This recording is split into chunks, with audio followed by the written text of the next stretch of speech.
Assalamualaikum warahmatullahi wabarakatuh. Perkenalkan kami dari kelompok 6, saya Rahma Cahyadi.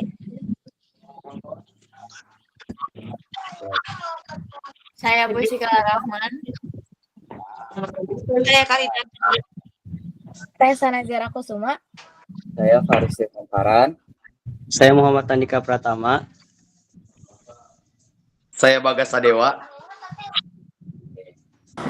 Hari ini kami akan menjelaskan mengenai materi yang awal mana Faris, maaf. Jamur sebagai alternatif pengurai limbah organik. Anorganik. Iya, maaf. Lanjut. Di sini saya akan menjelaskan tentang pengertian limbah anorganik. Limbah anorganik jenis limbah yang tidak mudah terurai oleh organisme pengurai seperti bakteri atau jamur. Sampah anorganik terdiri dari bahan-bahan yang berasal dari material sintesis atau alami yang telah mengalami proses kimia atau fisika, sehingga tidak dapat terurai secara alami oleh lingkungan. Contohnya seperti plastik, kaca, keramik, dan bahan-bahan kimia berbahaya seperti baterai dan produk elektronik. Nah, ada pula karakteristik dari limbah anorganik. Kira-kira apa aja sih karakteristiknya? Yang pertama itu mudah didaur ulang.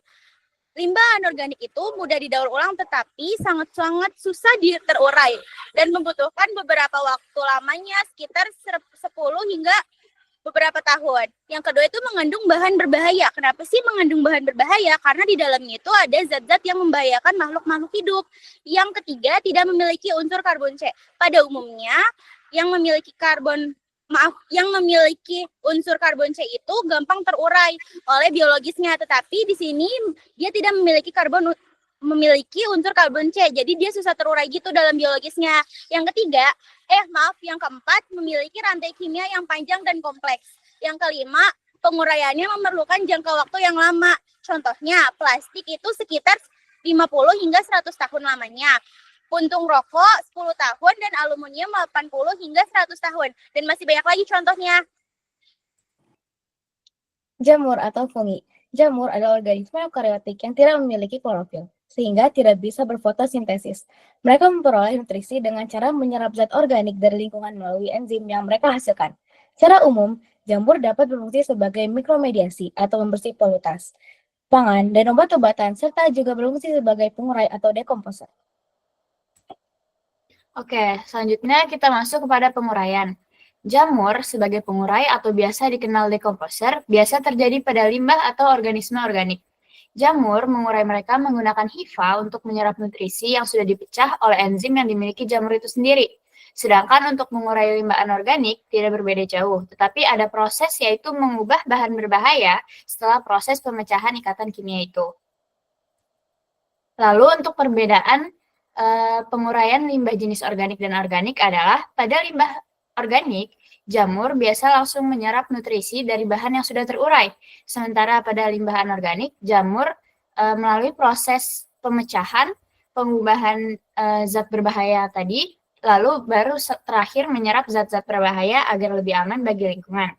Jika pada proses penguraian limbah organik biasa disebut sebagai dekomposisi, sedangkan untuk limbah anorganik disebut biodegrasi. Ya, selanjutnya proses penguraian. Proses penguraian. 1. Sekres enzim untuk memecah limbah. Jamur mengeluarkan enzim ekstraseluler seperti lignin,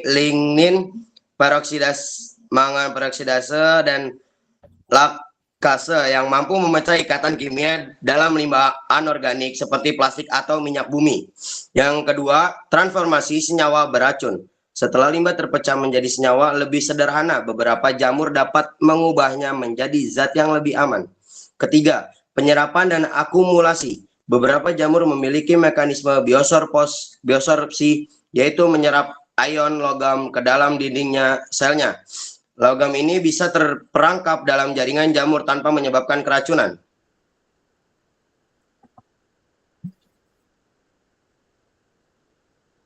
Selanjutnya ada jenis jamur, yaitu 1. Jamur pencemar logam berat atau heavy metal degrading bumi. Yang pertama ada Fusarium oxysporum. Jamur ini telah terbukti dapat mengakumulasi dan mengurai logam berat seperti kadmium, timbal, dan tembaga. Fusarium oxysporum digunakan dalam bioremediasi untuk mengurangi tingkat polusi logam berat di tanah. Kedua ada Trametes versicolor atau jamur kayu merah. Selain dikenal sebagai pengurai bahan organik, jamur ini juga mampu mengakumulasi dan menguraikan logam berat. Dalam penelitian, jamur ini digunakan untuk mengolah tanah yang tercemar logam berat. Ketiga ada Phanerochaete chrysosporium. Jamur ini termasuk dalam jenis Basidiomycetes yang dapat menguraikan senyawa polutan berbahaya, termasuk beberapa jenis logam berat dengan mekanisme bioremediasi. Lalu lanjut ada jamur mikoremediasi. Beberapa jamur juga digunakan untuk menangani polutan anorganik melalui mikoremediasi, yakni proses pemanfaatan jamur untuk mengurai atau menghilangkan polutan dalam tanah dan air. Yang pertama ada Pleurotus ostreatus atau jamur tiram. Jamur ini sangat terkenal dalam pengolahan limbah organik, tetapi juga dapat berperan dalam mengurangi keberadaan beberapa logam berbahaya dalam limbah anorganik seperti logam berat. Kedua ada Ganoderma lucidum atau jamur Lindsay. Meskipun lebih dikenal untuk kegunaannya dalam bidang kesehatan, jamur ini juga memiliki kemampuan untuk mengurai logam-logam berbahaya yang ada dalam limbah anorganik. Selanjutnya ada jamur lignolytic.